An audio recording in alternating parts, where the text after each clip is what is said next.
बहुत खुशी हुई कि यहाँ जवानों ने इस इलाके को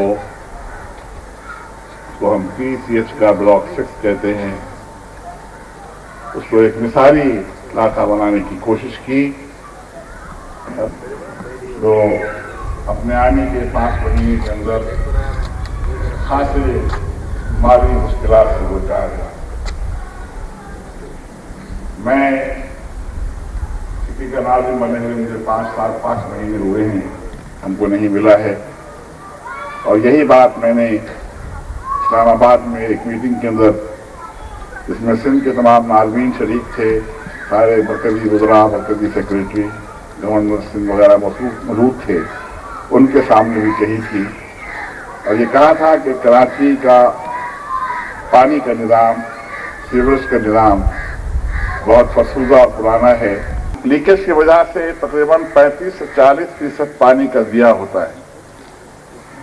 और उसके अलावा जो सड़कें डैमेज होती हैं, उनकी तामीर पर, रिपेयर पर हमें करोड़ों रुपया खर्च करना पड़ता है।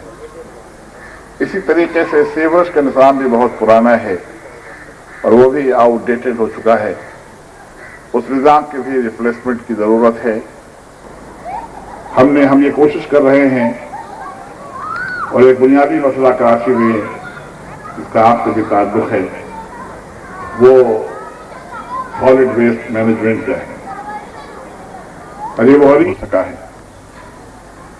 अगर मैं ये कहूं कि माजी की हुकूमतों ने कराची को हमेशा नजरअंदाज किया है, तो शायद इसमें मुबालगा नहीं होगा।